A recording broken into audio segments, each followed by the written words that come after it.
Good afternoon and welcome back, everybody. I am Dylan, the sommelier at beautiful San Dimas Wine Shop and Tasting Room here in downtown San Dimas. And we have a 4th of July lineup here for you. A great lineup. I mean, I know I say this a lot, but I really mean it on this tasting. Let's talk about some of these wines here. So, Kristen, let's take off here with the Siva Sonoma. This is a Sauvignon Blanc. And talk about real citrusy, herbaceous, and classic Sonoma, even Napa Valley kind of has that real herbaceous quality to it. So if you're into that style of Sauvignon Blanc, of course I would have it probably a little bit chilled more than usual to try and bring out some of the fruit flavors. But a very nice tasting Sauvignon Blanc. Then we head on over to the Juliet. The Juliet is from Provence, which is down in southern France. It's a blend of Grenache and Syrah. This is put out by Domaine de la Salier. That is the house that makes it.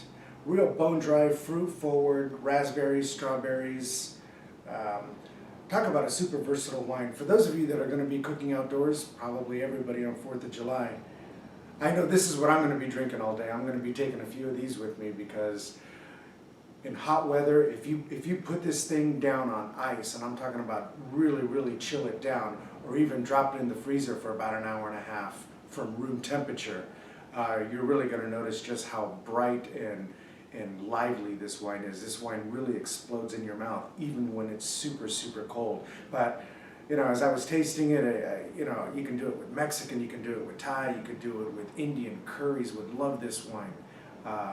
You could do it with tapas, you could do it with paella. You can even put a little meat at this. I mean, if you were going to be grilling some chicken, I'd certainly be doing that too, especially if you did like nutmeg and cinnamon and a little bit of barbecue sauce on top of your chicken. I think this would go really well. So here's a good option. I would choose more of a vinegar-based as opposed to a molasses-based barbecue sauce if you're going to be pairing it. But talk about a real great wine at a great price, great value, Provence. Then we go over here to Calcareous. These are our good friends from Calcareous. We pour a lot of their wines. They've got several labels, including Calcareous, and then this is their second label called Twisted Paso. God, we've been drinking these wines forever. This comes from 2 vineyards, Herder Vineyard and Orchard Hill. What I like what they've done with this wine is they've tried something new here in that they've done a little bit of whole cluster. And what happens is when you're fermenting grapes, you're crushing them and then you're fermenting the juice. In this particular case, what they've done is they've reserved 30% of the fruit as whole, crushed the 70% in a traditional way, and then introduce the whole clusters. I mean, stem and all. The whole clusters get dropped into the juice and it goes through a fermentation. Well, what happens with that is because of the oxygen that's deprived in these grapes during the fermentation process, it takes a longer time to ferment it. So we're talking about a month's fermentation as opposed to most of these red wines, which are anywhere from let's say 5 to 10 days.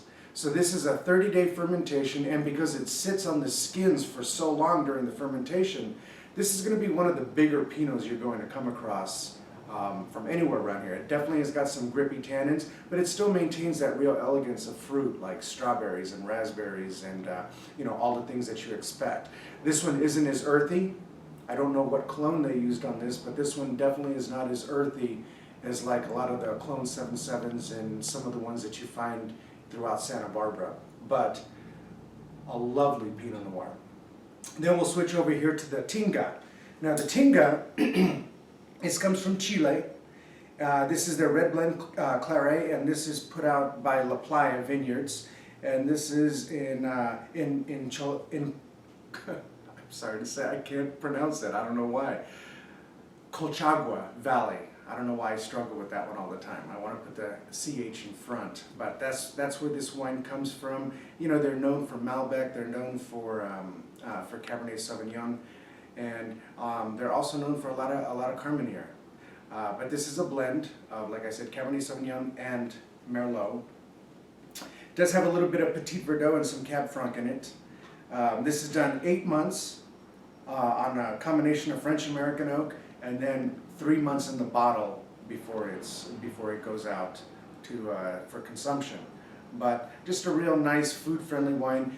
It's more fruit forward than I thought it was going to be, which isn't a bad thing. It's just not what I was expecting. But a real lovely wine for those of you that are going to like fruit forward acidic wines with very little to minimal tannins. All right. Then we go to a real gem here. This is the Boletto. This is the 2012 Zinfandel. Wow, what a wine. I didn't get to taste this at the very beginning. I think Cooper and Kristen, were you tasting it as well with Cooper? Yes. Yeah? What an amazing wine. This is 100% Zinfandel from Russian River.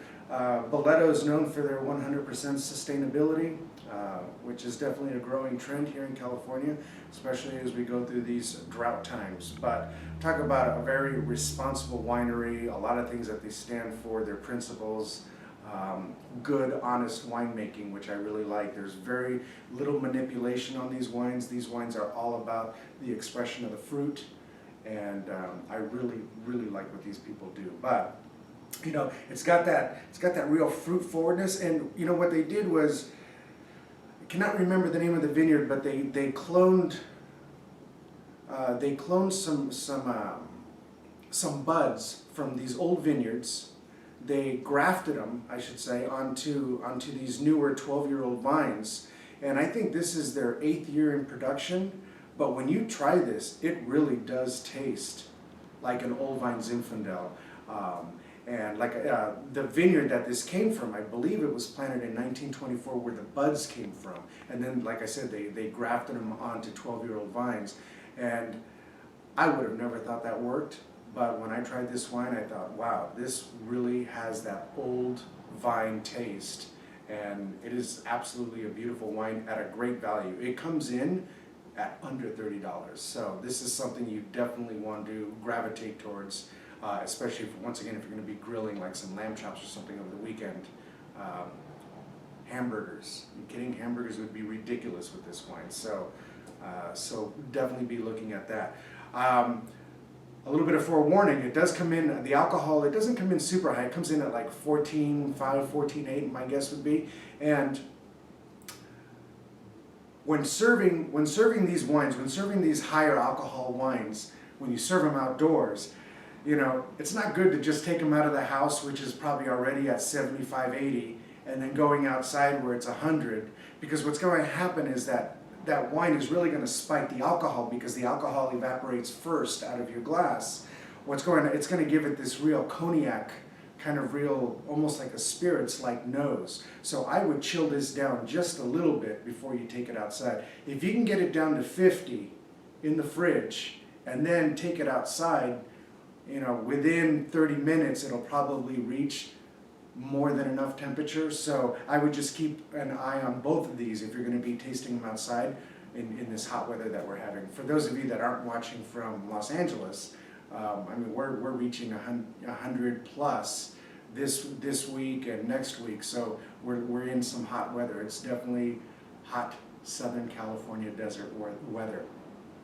Then we're going to switch over here to the Jaffers. You know, Santa Barbara's my old home. I always have an affinity for a lot of these good wineries that come from Santa Barbara.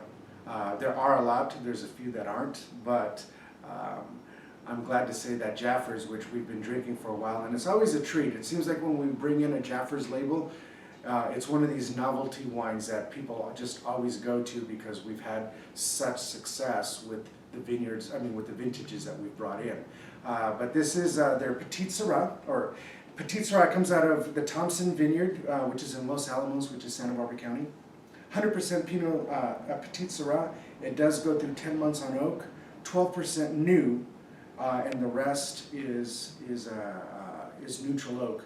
12% new American oak. It's unfined, which means that the color is going to be, in fact, I have that right here, my glass, Kristen, I don't know if you could see that, but the color it's a deep, deep purple. It definitely stains the outside of the glass, which just shows just the viscosity and the level of extraction on these wines.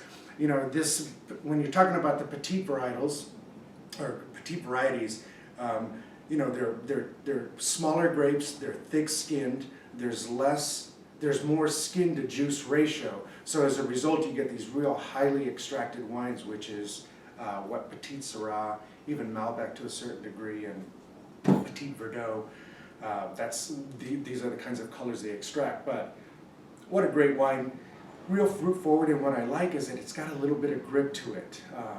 It's grippier than I thought it was going to be, which is a great thing if you're going to be grilling something like a ribeye. I mean, wow, what a great wine for a ribeye. Or if you're going to be even braising something indoors and then bringing it outside, like an ossobuco or something like that, this would be another great option here. So, please be safe on 4th of July.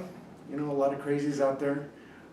Be safe and be patriotic, and happy 4th of July.